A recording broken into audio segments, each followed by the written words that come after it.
3 y 4 de la mañana para cruzar. Unos son gente que siempre vivió en Tijuana y que está cruzando para trabajar o para hacer sus compras o lo que sea, pero muchos son norteamericanos de San Diego que están viviendo en Tijuana porque ahí pueden pagar la renta, ¿no? Entonces, las diferencias entre de un lado y de otro de una frontera son productivas.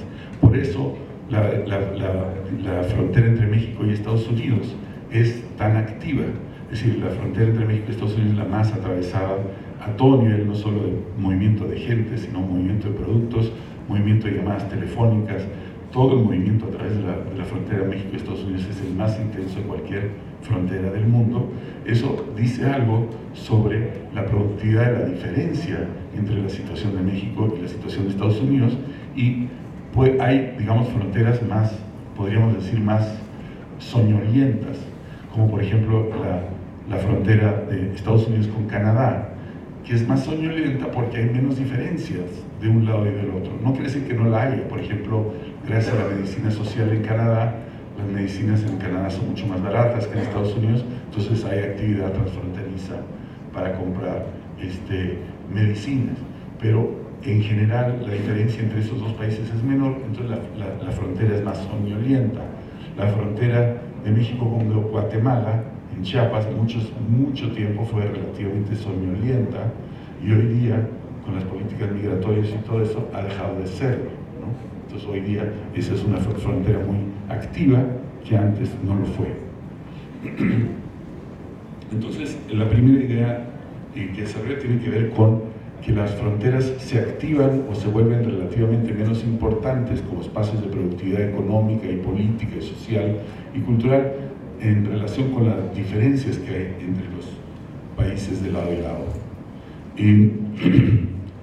Por otra parte, la segunda idea es que las fronteras, y esto no es particularmente mío, pero también, o sea, no lo inventé yo, pero sí lo adopté, como decía, creo que era Picasso, algo así, decía como, el artista mediocre copia, el artista genial roba.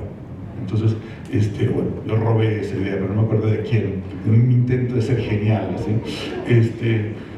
No, la verdad es que copié esa idea de alguien, pero el hecho es que las fronteras, como se ve en el libro de Peter Salnes, eso me queda muy claro desde el principio, las fronteras internacionales no son una simple línea, una simple demarcación internacional, aunque esas demarcaciones en realidad, cuando las ves como historiador no tienen nada de simple, sino que la frontera es una relación social, y es una relación social que, perdón el anglicismo, se performa en cualquier punto de la geografía nacional. Entonces, y esa activación de la relación fronteriza en lugares remotos de la línea fronteriza se da, por ejemplo, a través de puntos de control. En inglés lo llaman checkpoints, puntos de control, que no están necesariamente directamente en la línea. De hecho, ni siquiera los que, por ejemplo, cuando tú entras a un aeropuerto, hay un punto internacional, hay un punto de control en el aeropuerto. Si estás volando de aquí a Chicago, el punto de control está en Chicago, no en la frontera.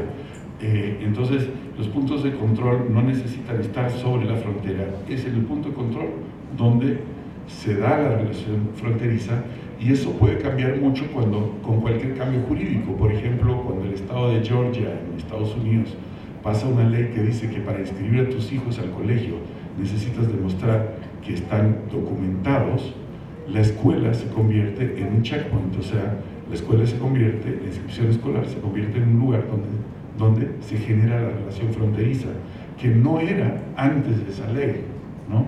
O si tú pasas una ley que dice que un policía te puede pedir tus papeles migratorios cuando te pasaste un alto, manejar se convierte, el vehículo se convierte en un punto de control que antes no era. Entonces, lo importante de esto es que la relación fronteriza está potencialmente dispersa en la geografía nacional y puede darse en cualquier punto de la geografía nacional. Después hay todo un asunto que me voy a saltar un poco porque creo que ya me alargué sobre sobre la diferenciación internacional como lenguaje de diferenciación. Aunque no haya, digamos, pedida de papeles. Por ejemplo, el tema de las visas, en el caso de México con Estados Unidos, del lado mexicano, la visa, lo ha estudiado la profesora Rijan Ye del Colegio Michoacán, la visa se convierte en un símbolo de distinción al interior de México, en Tijuana, que ella estudió, ¿no? La gente que tiene acceso a la visa versus la gente que no tiene acceso a la visa, se vuelve un lenguaje de diferenciación al interior de México. ¿Por qué? Porque la visa representa, por ejemplo, que tienes una cuenta bancaria, que tienes un empleo estable, que tienes un lugar claro de residencia. Entonces tu capacidad de pasar o no pasar cuando vives en esa zona fronteriza se convierte en parte del lenguaje de distinción, no en Estados Unidos, sino en México, ¿no?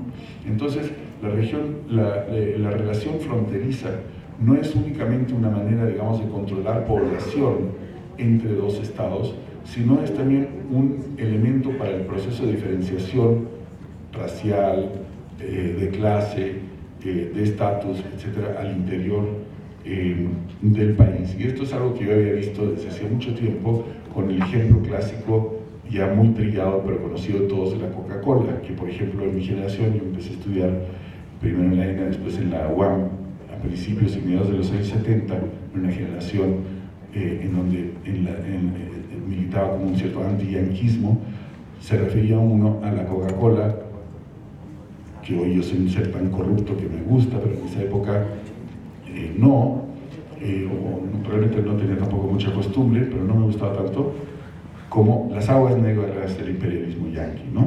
Después llegué, muchos años después, a enseñar a Chicago. En Chicago hay una gran comunidad mexicana que existe desde hace 100 años, y cuando iba yo a las tiendas mexicanas, resulta que te vendían coca importada de México, porque esa era la auténtica, porque la coca, los mexicanos son grandes